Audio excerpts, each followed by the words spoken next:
Alam mo ba, kapag naglagay ka ng isang sachet or 24 grams na tong Menu Magic na ube flavor sa iyong kasirola, tapos nilagyan mo yan or sinundan mo yan ng 4 cups ng evaporated milk, siguraduhin na hindi pa nakabukas yung apoy sa iyong kalan.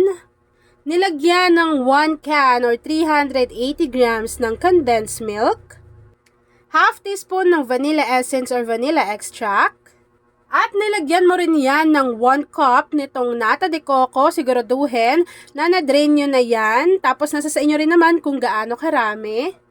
At nilagyan mo yan nitong langka na hinog, yung nabibili lang na nasa jar. At ibuhos mo na yan dito sa iyong kasirola. At haluin nyo lang yan ng maigi hanggang sa matunaw yung inyong ube jelly powder. And then, kapag natunaw nyo na po ng maigi yung inyong jelly powder at nag-combine na lahat ng ingredients dyan sa inyong kasirola, pwede nyo na pong buksan yung apoy sa inyong kalan at lulutuin lang po natin ito over medium to low heat hanggang sa makita natin na kumukulo na yung ating mixture.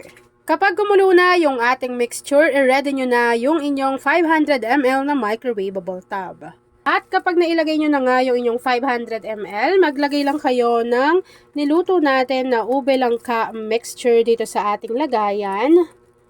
Tapos, maglagay lang kayo dyan ng tigda 2 piraso nitong ating graham crackers.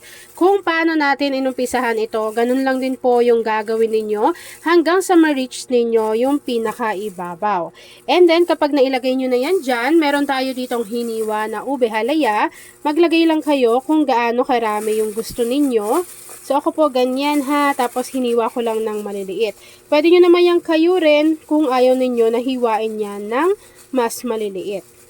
Kapag nailagay na natin yung ating ube halaya, maglagay lang tayo ng konti pang mixture dito sa ating lagayan. Tapos po, maglagay ulit tayo ng 2 piraso nitong ating graham crackers.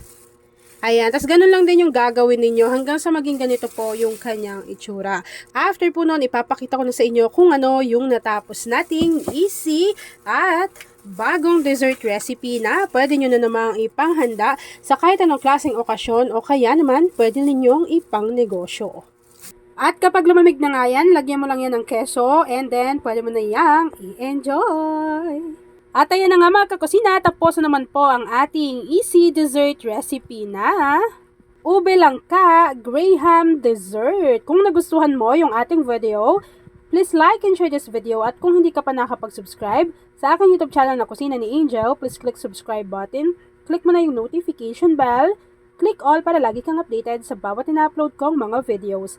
Kaya naman kung isa ka sa dessert lover at ube at langka lover, i-share mo na yung ating video at mag-comment ka na rin sa ating comment box section ng Hi Ate Angel. Yun lang mga kakusina. Thanks for watching and enjoy this video.